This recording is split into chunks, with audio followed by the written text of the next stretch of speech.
তুমি যদি রোজ একটা হেলদি হ্যাবিটের মধ্যে ঢোকো এবং সেটাকে কন্টিনিউ করো, তুমি নিজের মেন্টাল এবং ফিজিক্যাল হেলথের মধ্যে কিন্তু অনেকটা ডিফারেন্স দেখতে পাচ্ছে।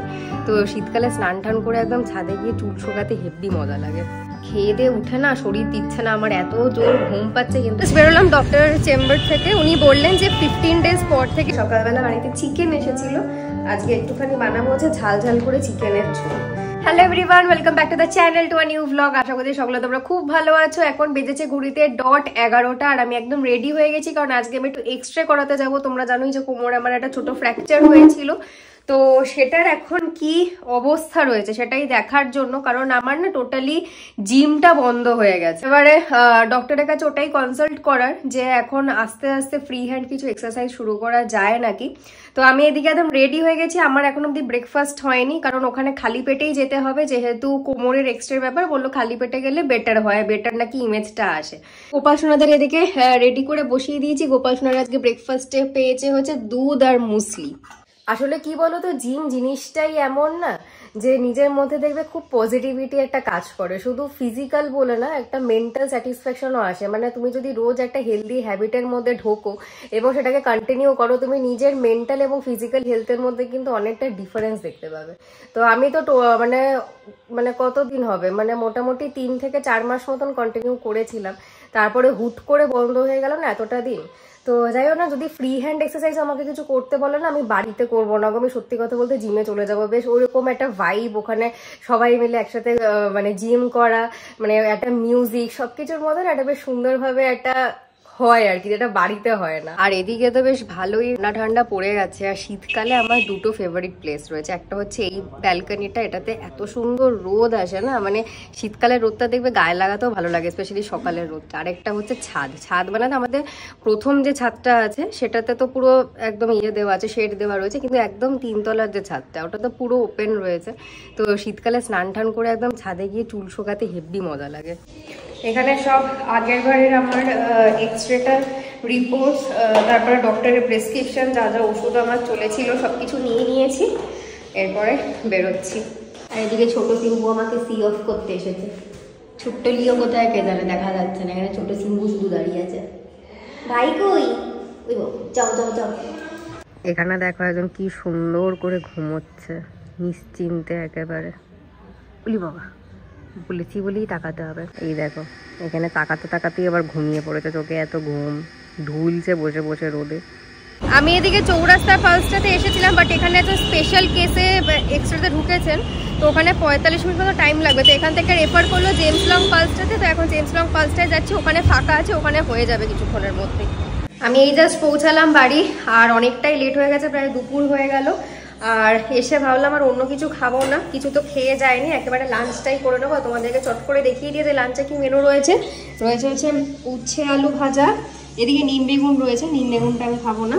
এদিকে হচ্ছে পালং শাকের একটা তরকারি, এদিকে পটল আলুর তরকারি, এটা সয়াবিন রয়েছে, লেবু পাতার ডাল, এটা হচ্ছে লাল শাক ভাজা, পাঁচমিশালি তরকারি, এখানে মাছ রয়েছে।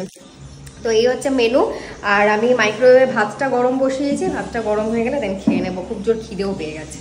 খেয়ে দিয়ে উঠে না শরীর দিচ্ছে না, আমার এত জোর ঘুম পাচ্ছে, কিন্তু কিছু করার নেই। অনেক কষ্টে অ্যাপয়েন্টমেন্ট পাওয়া গেছে।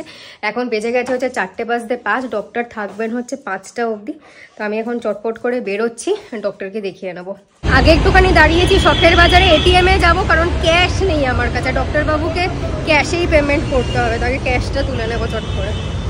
এই জাস্ট বেরোলাম ডক্টর চেম্বার থেকে, উনি বললেন যে 15 ডেজ পর থেকে জিমটা চালু করা যাবে। এখন কিছু ফ্রি হ্যান্ড এক্সারসাইজ দিয়েছেন উনি কোমরের জন্য, সেগুলোই কন্টিনিউ করতে বলেন। আর ভয়ের কিছু নেই, আস্তে আস্তে ওটা হিল হতে শুরু করে দিয়েছে অলরেডি, এটা একটা পজিটিভ পয়েন্ট।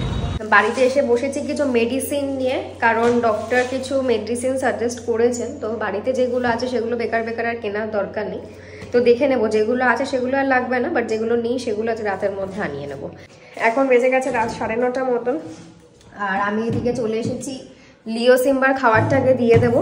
তারপরে সকালবেলা বাড়িতে চিকেন এসেছিল, আজকে একটুখানি বানাবো হচ্ছে ঝাল ঝাল করে চিকেনের ঝোল, যেটা আজকে আর কালকে এই দেখেছো এটার অবস্থা, কাঁচা চিকেন দেখে উঠেছে এইখানে গন্ধে গন্ধে। তো সবার আগে লিও সিম্বাকে খেতে দেবো, তারপরে চিকেনটা বসাবো। বাড়ির সকলের জন্যই বানাচ্ছি সর, আজকে রাতে আর কালকে দুপুরবেলা হয়ে যাবে। আজকে মনে হচ্ছে খুব জোর খিদে পেয়েছে, দেখো দুটোই ঢুকেছে রান্নাঘরে গন্ধে গন্ধে। এখন যত আস্তে আস্তে ঠান্ডা পড়ছে, টাচউড বলতে নেই যে ওদের খাবারটা না ঠিকঠাক হচ্ছে। মানে নর্মালি অন্য টাইমে কি হয় যে গরমকালে যেরকম 10টা সাড়ে 10টার দিকেও আমাকে ডেকে ডেকে নিয়ে যেতে হয়, ওরা ল্যাদ খেতে খেতে যায়, কিছুক্ষণ ঘোরে ছাদে তারপরে খায়। আর যত দেখি ঠান্ডা বাড়ছে তত দেখছি ওদের খিদেটা পাচ্ছে আর দেওয়ার সাথে সাথে খেয়েও নিচ্ছে। এদিকে লিও সিমার ভাতটা মাখছি, আর এখানে বাইরের কুচকুটার জন্য ঝোল তুলে রেখেছি। এবার এটা লিও সিম্বাকে দিয়ে আসবো, অনেকক্ষণ থেকে লাফালাফি করছে খাবে বলে। রাতে যে চিকেনটা বানাবো সেটার জন্য এখানে একটু টক দইটাকে জল ঝরিয়ে রাখবো। জল ঝরিয়ে রাখলে না বেশ ভালো শুকনো শুকনো করে মাখা যায়, নয়তো এই টক দইয়ের জলটার জন্য জল কেটে যায় আলাদা করে। এখানে মোটামুটি 10-15 মিনিট মতো রেখে দেবো, তাহলেই অনেকটা জল ঝরে যাবে। এখানে আমি মাংসটার মশলাটা কষাতে বসিয়েছি, এখানে এখনো মাংসটা দেওয়া হয়নি। আর এই মানে যে মশলাটা তৈরি হয় না, এটা খেতে হেভি টেস্টি হয়। আমি ভাবছি মাংসটা দেওয়ার আগে আমার জন্য কিছুটা তুলে রাখবো, ভাত দিয়ে মেখে খেতে কিন্তু খুব ভালো লাগবে। আর এই চিকেনের রেসিপিটা আমি চ্যানেলে আগে অনেকবার শেয়ার করেছি। আমি আগে থেকে ম্যারিনেট করে রাখি না, রান্না করার সময় আমি একেবারে কড়াইতেই পুরো রান্নাটা করি, সেই জন্য আর আজকে শেয়ার করলাম না। খুব ইজি পদ্ধতিতে হয় আর একদম আধ ঘন্টার মধ্যে হয়ে যাবে রান্নাটা।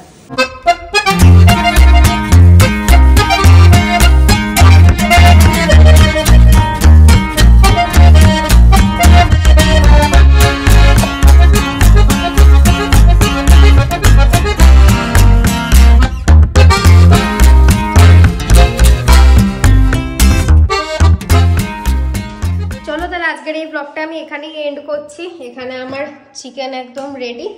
আজকের ব্লগে যদি কিছু ভালো লেগে থাকে please do like, comment, share and subscribe to YouTube channel.